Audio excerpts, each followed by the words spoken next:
তো দেখা যায় এত সুন্দর বাচ্চা কার, আর আমার পেট নিচা হয়ে গেছে, আমার বাচ্চা কই গেল? উপস্থিত ব্যক্তিরা বলছে, ও আমেনা, তুমি হয়তো জানো না, শেষ জামানার নবী নবী মুহাম্মদ সাল্লাল্লাহু আলাইহি ওয়াসাল্লাম তোমার ঘরের মধ্যে জন্ম নিয়েছে। আল্লাহু আকবার বলেন। যে আল্লাহ তাআলা আমাদেরকে রাসূল সাল্লাল্লাহু আলাইহি ওয়াসাল্লামের জীবনী সিরাত মাহফিলে আসার বসার তৌফিক দিয়েছেন, ওই মহান মালিকের দরবারে মুহাব্বত ও শুকরিয়া আদায় করে বলি আলহামদুলিল্লাহ। আজকের মাহফিলে যারা উপস্থিত হয়েছেন মসজিদের মধ্যে এবং যারা পর্দার আড়ালে অবস্থানরত মা ও বোনেরা শুনছেন, আল্লাহ তাআলা আমাদের সবাইকে আমলের নিয়তে শুনবার বলবার তৌফিক দান করুন। সকলে মুহাব্বতে বলে আমিন। আমরা সবাই ভালো আছি। এই ভালো রাখার মালিক কে? আল্লাহ তাআলা। কেউ যেটা দেখে না দেখেন কে? কেউ যেটা শোনেন না শোনেন কে? সব ক্ষমতা কার? আল্লাহ তাআলা। আজকের মাহফিল যারা সুন্দরভাবে সাজিয়েছেন, অক্লান্ত পরিশ্রম করে, আল্লাহ তাআলা সবার উত্তম জাযা দান করুন। সকলে বলে আমিন। দুইটা পাঠে আলোচনা শুনবো আমরা। কয়টি পাঠ? দুইটি পাঠে আলোচনা শুনবো। সংক্ষিপ্ত সময়ের মধ্যে আমাদের মাহফিল শেষ হয়ে যাবে ইনশাআল্লাহ। আসেন শুরুতেই আমরা সূরা মায়েদা 3 নম্বর আয়াত আল্লাহ রাব্বুল আলামিন কি বলেন সেটা শুনে নেই।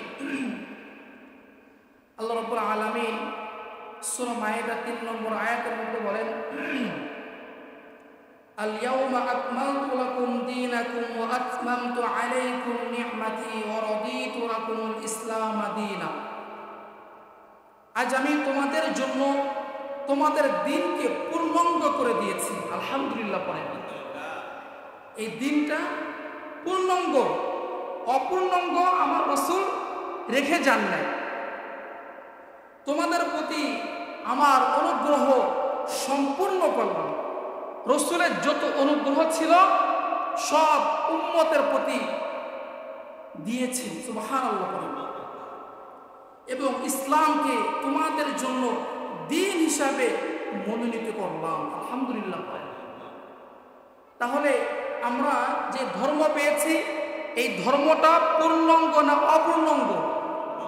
পূর্ণাঙ্গ একটি ধর্ম আল্লাহ তাআলা আমাদেরকে দিয়েছেন।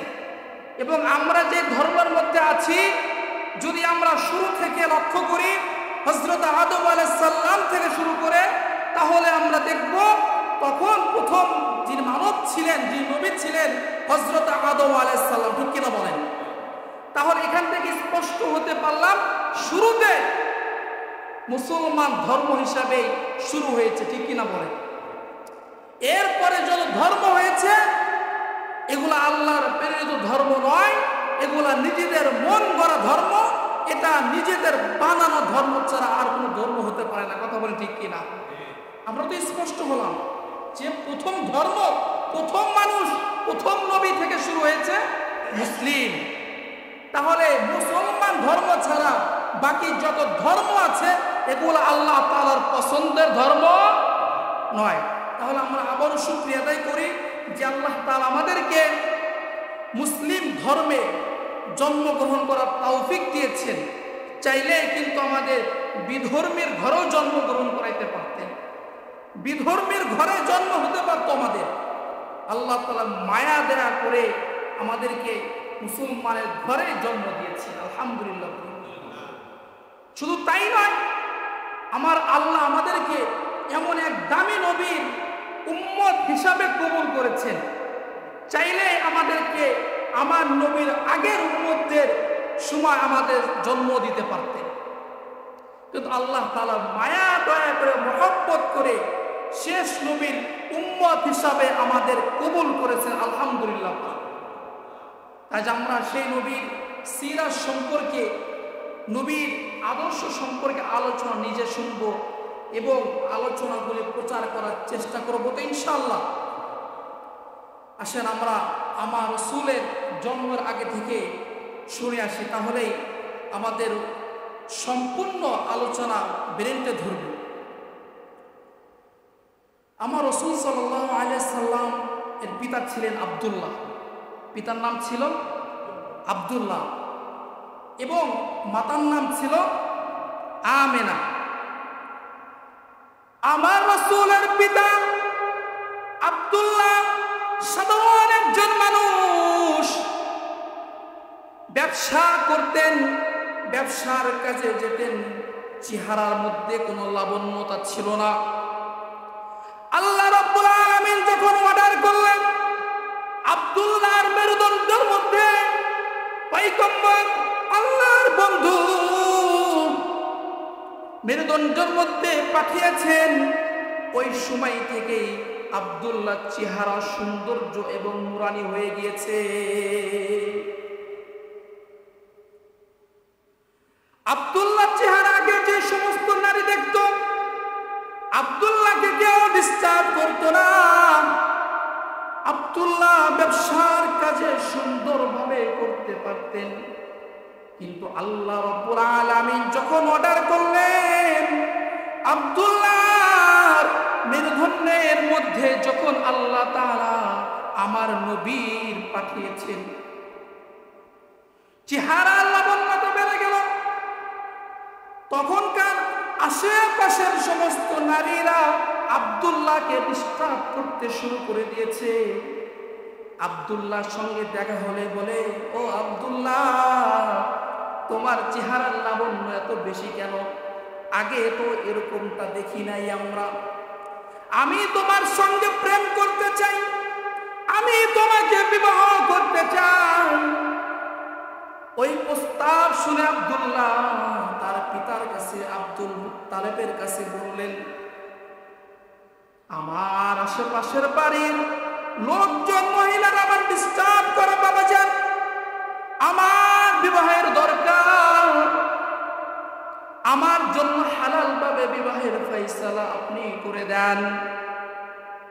এখনকার যুবকদের যদি কোনো নারী বলে আমি তোমার সঙ্গে প্রেম করতে চাই, বিবাহ করতে চাই, যুবকদের হুঁশ থাকে। যুবকরা তো কেবল বড় হচ্ছে, বিবাহিতরাও পাগল হয়ে যায়, ঠিক কিনা বলেন? ওই সময় আমার আল্লাহ নবীর সিলসিলাকে পবিত্র করে রাখলেন। মনোযোগ দিয়ে শুনবেন। আব্দুল্লাহকে এত পরিমাণ বিরক্ত করত, আব্দুল্লাহ প্রেম করার জন্য, বিবাহ করার জন্য সুন্দরী সুন্দরী নারীরা সিরিয়াল ধরত। আব্দুল্লাহ ঘর থেকে বের হতে পারত না। তখন আব্দুল মুত্তালিব কাবা ঘরের মুতাওয়াল্লি পরেশান অবস্থায় বসে আছেন। মানুষজন বলে, ও আব্দুল মুত্তালিব, তোমার চেহারা কালো, দেখলে লাগে না ভালো। আব্দুল মুত্তালিব, তোমার কি হয়েছে একটু বলো।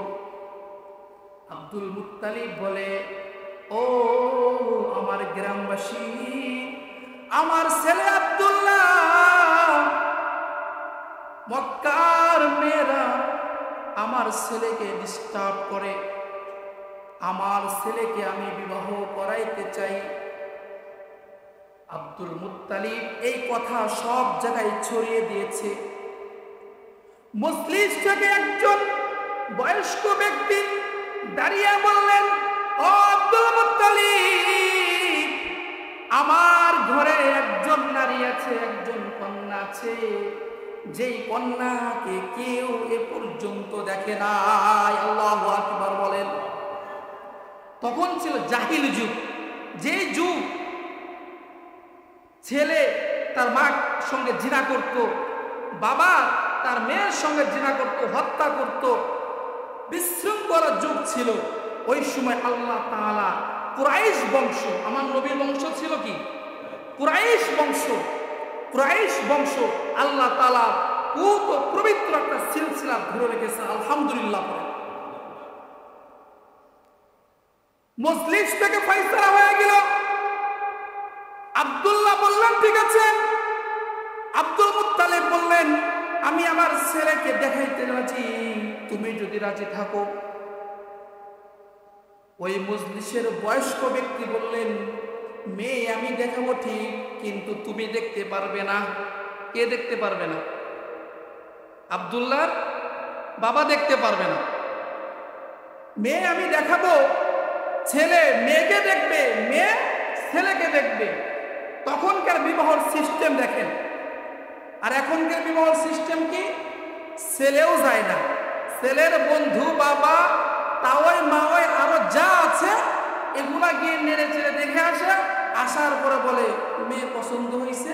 পরের দিন ছেলে যায় দেখে ছেলের পছন্দ হয় না। ঠিক কিনা বলে? বলে কি মেয়ে দেখে এসেছো, আমার তো পছন্দ হয়নি। অথচ সিলসিলাটা কি? এখান থেকে শিক্ষা নেন। সিরাত মানে নবীর আদর্শ আমাদের জানা দরকার। এখান থেকে শিক্ষা নিতে হবে, ছেলে মেয়েকে দেখবে, মেয়ে ছেলেকে দেখবে। এদের দুইজনের যদি পছন্দ হয়ে যায় তাহলে বিবাহ সম্পন্ন হবে। পিতার পছন্দ হয়েছে, মার পছন্দ হয়েছে, পিতা দেখা না যায়। যে শ্বশুর হবেন, আপনি আপনার ছেলেকে বিবাহ দিবেন, আপনিও আপনার বিটার বর বিবাহের আগে দেখতে পারবেন না, আপনার জন্য হারাম। বুঝতে পারছেন? যারা ছেলে এখনো বিবাহ দেন নাই, ছেলের বউকে আগে দেখার চেষ্টা করা যাবে না। এমন ঘটনা হয়েছে, বিবাহ করার জন্য বাবা গেছে, ছেলের বিবাহ দেয় নাই, বাবা নিজে বিবাহ করে নিয়ে চলে এসেছে। এই জন্য যারা এখনো নিজের সন্তানকে বিবাহ দেন নাই, তার এই কাজটা কখনোই করবেন না। ছেলে মেয়েকে দেখবে, মেয়ে ছেলেকে দেখবে, এরপরে মা দেখবে। যদি এদের পছন্দ হয়ে যায়, এরপরে বাবা কথা বলে ফাইনাল করবে। আব্দুল মুত্তালিব বললেন অমুক দিন আমি আপনার বাসায় যাব, আমার ছেলে যাবে, আমি দূরে থাকব। আব্দুল্লাহ মেয়েকে দেখলেন, মেয়েও আব্দুল্লাহকে দেখলেন, পছন্দ হয়ে গেল। পিতাকে বললেন পছন্দ হয়ে গিয়েছে, সঙ্গে সঙ্গে তাদের বিবাহ হয়ে গিয়েছে। আলহামদুলিল্লাহ বলেন। এখন বলবেন হুজুর কি ঘটনা শুনাইলেন, বিবাহের মধ্যে খাওয়া দাওয়া কিচ্ছু নাই, এটা কেমন বিবাহের কথা আপনি শোনান।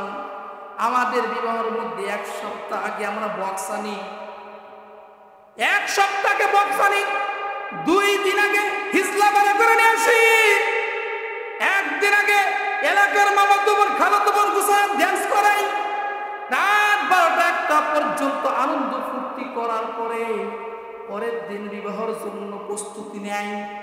এমন আদর্শ বিবাহ আমাদের সমাজ আছে না নাই? এটা কি আদর্শ? সম্পূর্ণ হারাম। সম্পূর্ণ কি? ভালো মতো শুনেন। তাহলে আমার নবীর পিতার বিবাহ কিভাবে হচ্ছে একটু খেয়াল করেন। আব্দুল্লাহ বিবাহের জন্য রাজি হয়ে গেলেন, সঙ্গে সঙ্গে খুতবা পাঠ করে বিবাহ হয়ে গেল। বিবাহের মধ্যে খাওয়া দাওয়া না।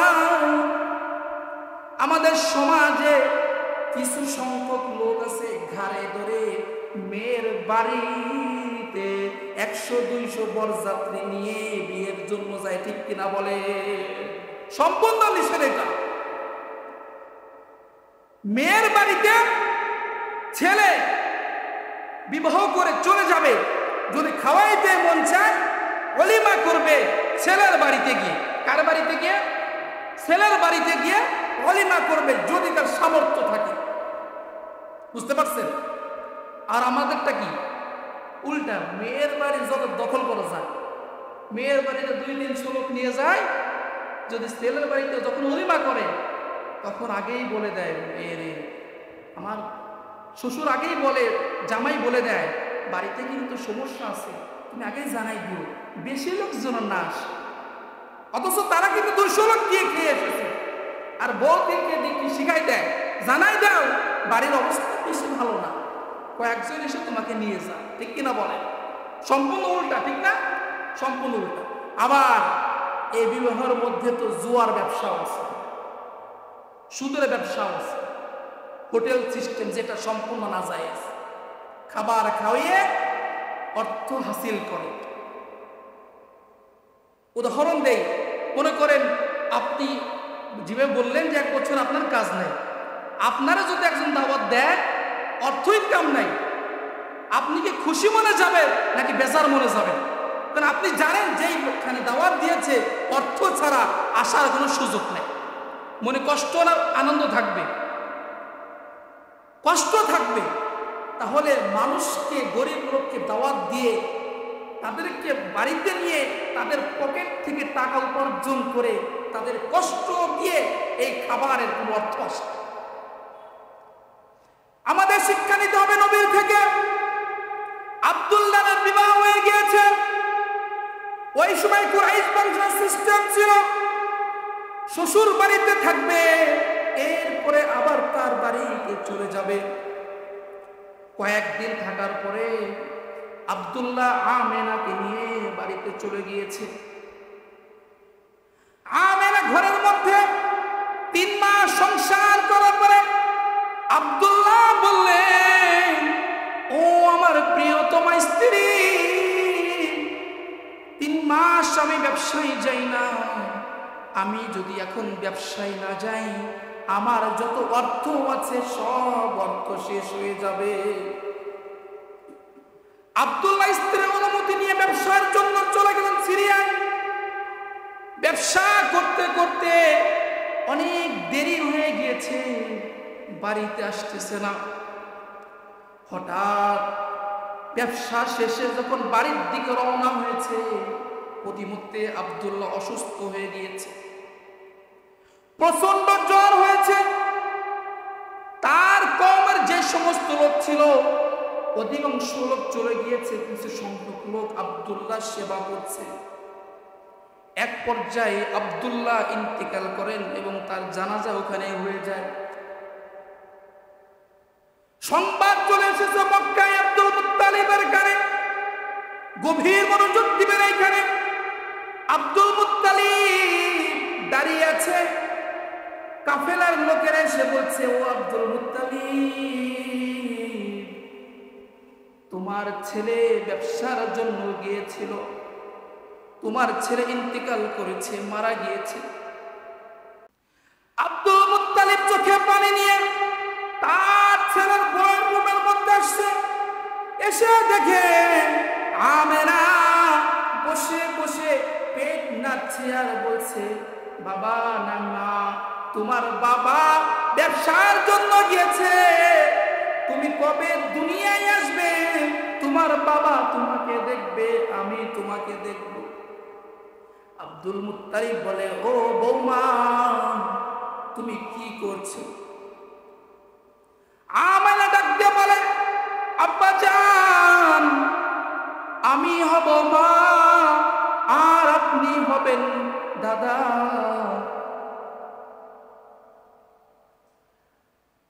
আব্দুল মুত্তালিব চোখের পানি ছেড়ে ছেড়ে বলে, কি সংবাদ শোনাইলা রে বৌমা আমাকে?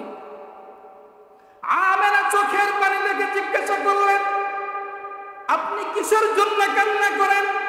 আমি যে সংবাদ দিয়েছি আপনার হাসি দেখার কথা, কিন্তু আপনি চোখ দিয়ে পানি ঝরছেন কেন? আমার নবী তখন মায়ের গর্ভে। আব্দুল মুত্তালিব ডাক দিয়ে বলে, ও বৌমারে,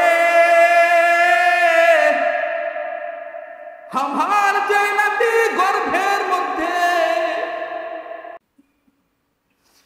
ওই নাতির বাবা আব্দুল্লাহ ব্যবসার কাজে গিয়ে ইন্তেকাল করেছে, মারা গিয়েছে।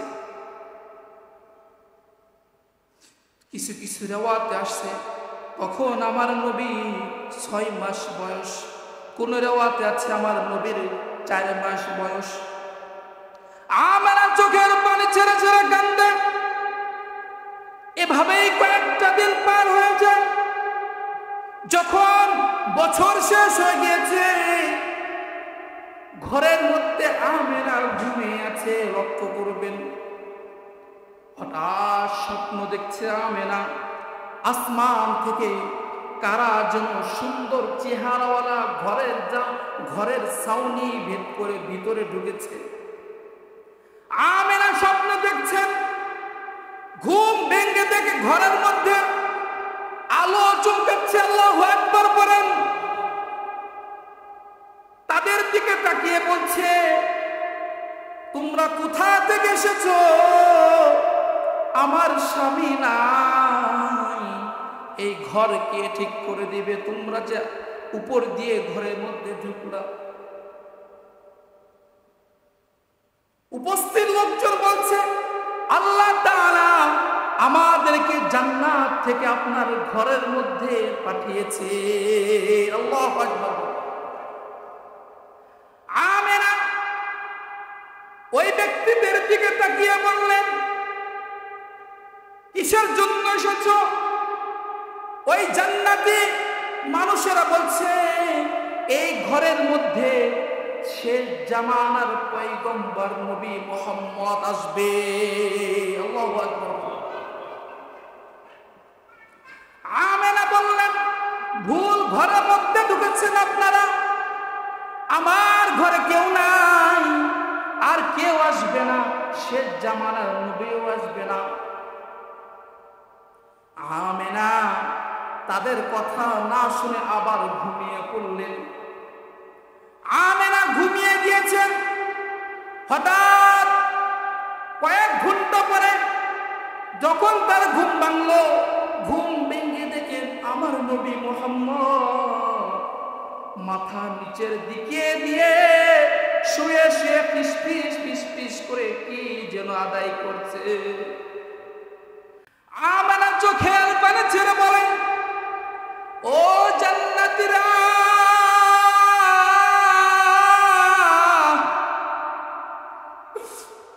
এই ছোট্ট বাচ্চা আলোর মতো দেখা যায়,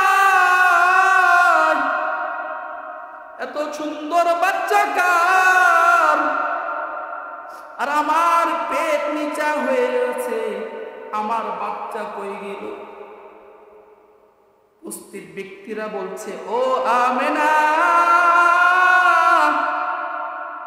তুমি হয়তো জানো না, শেষ জামানার নবী নবী মুহাম্মদ সাল্লাল্লাহু আলাইহি ওয়াসাল্লাম তোমার ঘরের মধ্যে জন্ম নিয়েছে। আল্লাহু আকবার বলেন।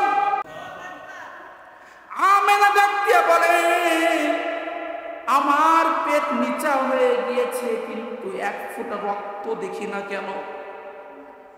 আর আমার সন্তান হামুগুড়ি দিয়ে ফিসফিস করে কি বলে আমি শুনতে চাই।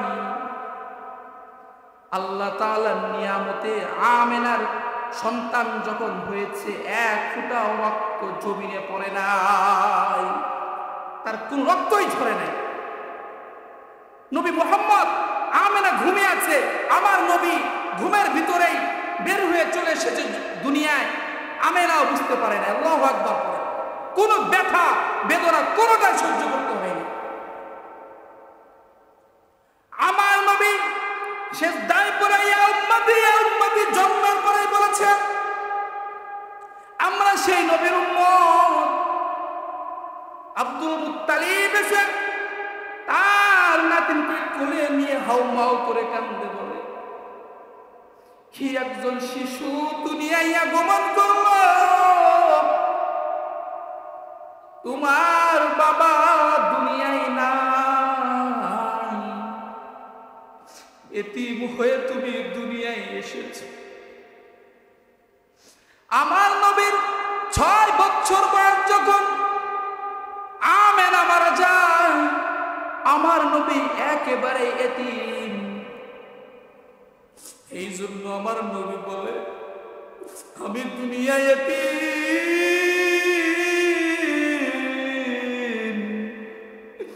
কোন এতিমের মাথায় যদি তোমরা হাত বুলিয়ে দাও, যতগুলা চুল তোমার হাতের নিচে পড়বে, ওই সম পরিমাণ নেকি আল্লাহ তাআলা তোমার আমলনামার মধ্যে দিয়ে দিবে।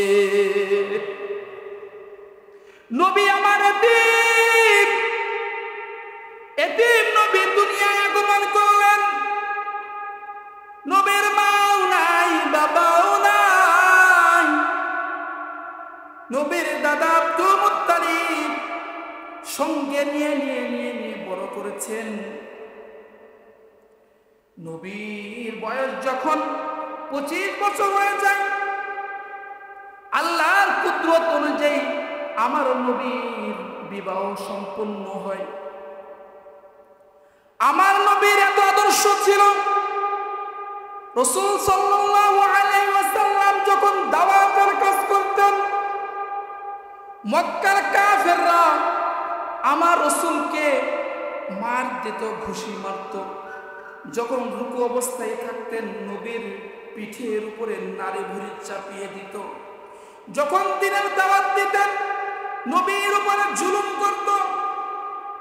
আমার নবী মক্কা থেকে তায়েফে চলে গেলেন দাওয়াতের কাজ করার জন্য। তায়েফবাসী গিয়ে বললেন, তোমরা আমার উপরে কালেমা পড়ো, ঈমান আনো, আল্লাহকে বিশ্বাস করো।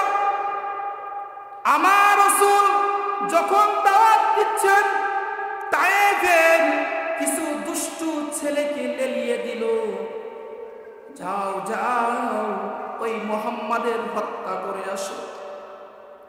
নবী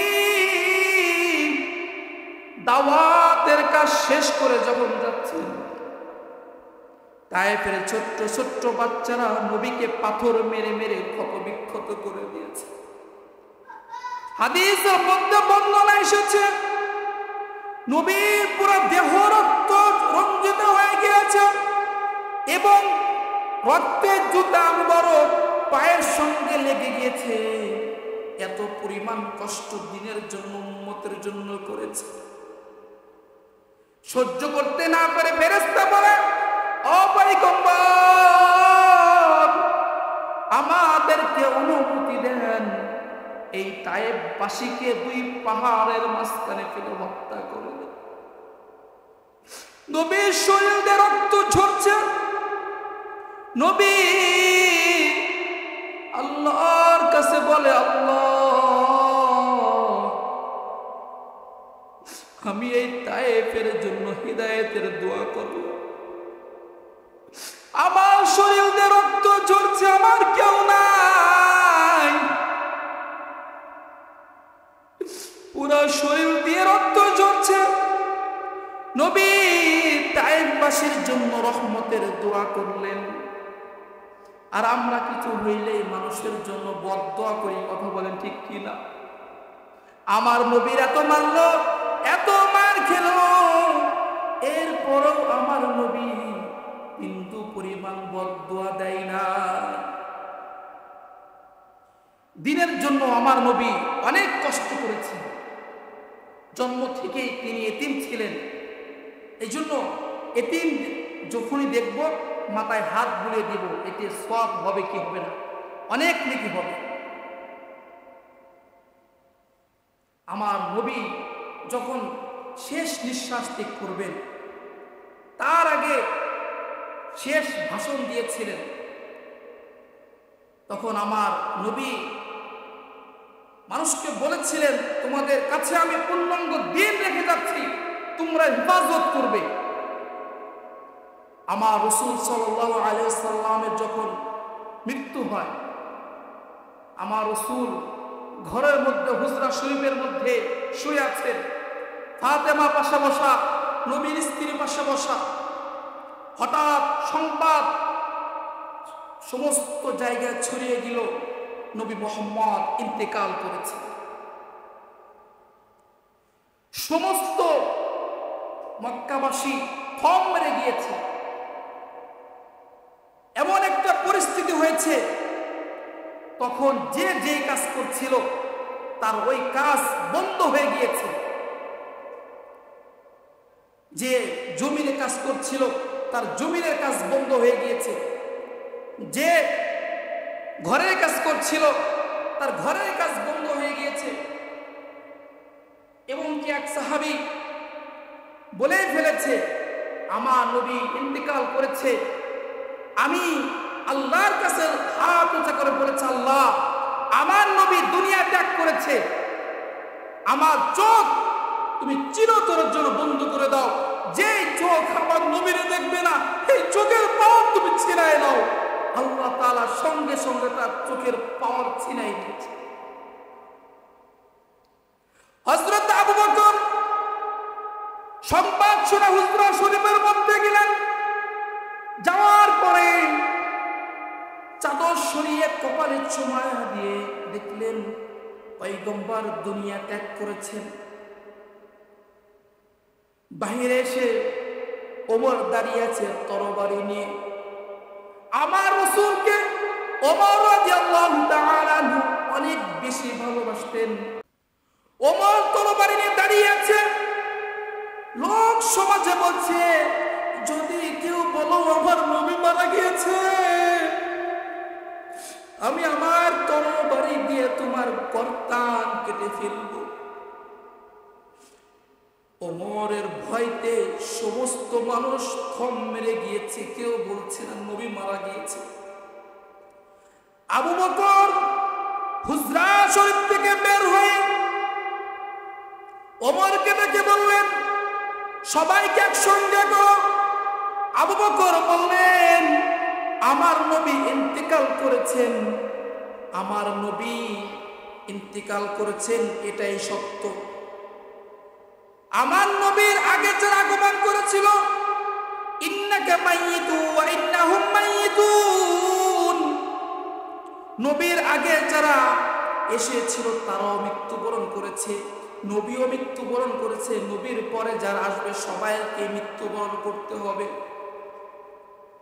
হযরত ওমরকে বুঝাইলেন নবী ইন্তিকাল করেছেন। ওমর চোখের পানি ঝরঝর করে ফেলে হাউমাউ করে একত্র হয়ে সাহাবীরা কান্না শুরু করে দিয়েছে। কি এক অমাবস্যার মতো রাত তখন নাজিল হয়েছিল, এত কষ্ট। কিছু কিছু সাহাবী নবীর মৃত্যুর সংবাদ শুনে সহ্য করতে না পেরে ওই সময় মক্কা ছেড়ে অনেক দূরে চলে গিয়েছিল। হযরত বিলাল রাদিয়াল্লাহু তাআলা আনহু সঙ্গে সঙ্গে অন্য রাস্তায় চলে গিয়েছে। যেই স্থানে আমার নবী নাই, আমি আমার নবীকে দেখব না। বিলাল রাদিয়াল্লাহু তাআলা আনহু যখন আযান দিতেন, আমার নবীর দিকে তাকিয়ে তাকিয়ে আযান দিতেন। সেই নবী নাই, আমিও এই মাতৃভূমিতে থাকবো না, আমিও চলে যাচ্ছি। প্রিয় ভাইরা আমার নবীর শেষ বাণী ছিল, তোমরা সালাত কায়েম করো, আসসালাত, সালাত কায়েম করো।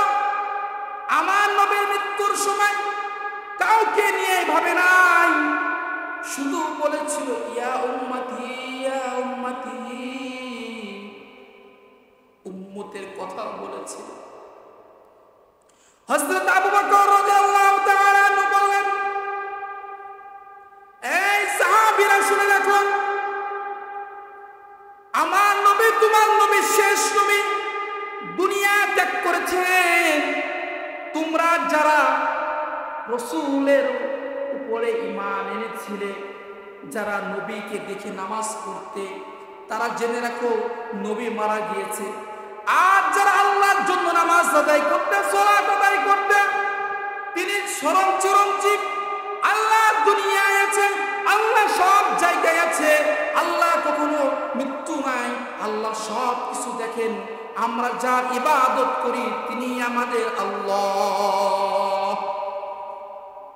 তাহলে আমার নবীর শেষ বাণী ছিল উম্মতদেরকে নিয়ে এবং সালাতের কথা বলছে। আমরা সালাত করব নাকি ছেড়ে দিব? এত সময় যে আলোচনা শুনলাম, সর্বশেষ আমার নবীর বাণী সালাতের কথা। হাদিসের মধ্যে এসেছে কিয়ামতের দিন সর্বপ্রথম নামাজের হিসাব হবে। কিসের হিসাব হবে? নামাজের হিসাব হবে। এই জন্য 5 ওয়াক্ত নামাজ কয় ওয়াক্ত? 5 ওয়াক্ত নামাজ আমরা সঠিক সময় আদায় করব, নবীর আদর্শ ভিতরে লালন করব। আমার নবী কখনোই মিথ্যা কথা বলতেন না। কি কথা? মিথ্যা কথা বলতেন না। আমার নবী ছিল সত্যবাদী।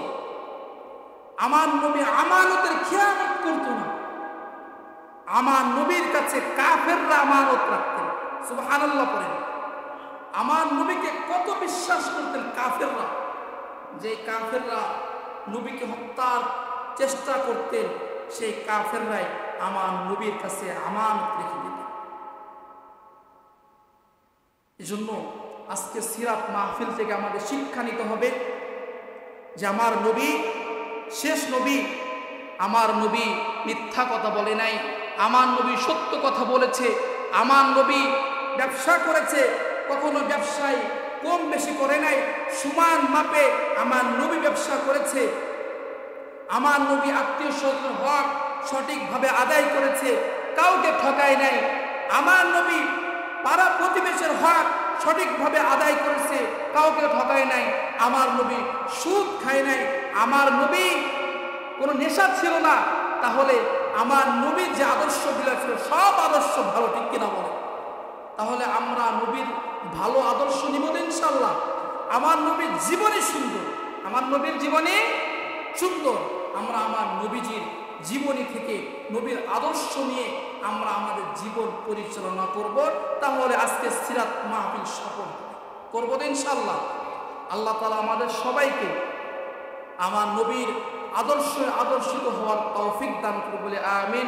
ওয়া আখির দাওয়ানা আলহামদুলিল্লাহি রাব্বিল আলামিন। আসসালামু আলাইকুম ওয়া রাহমাতুল্লাহি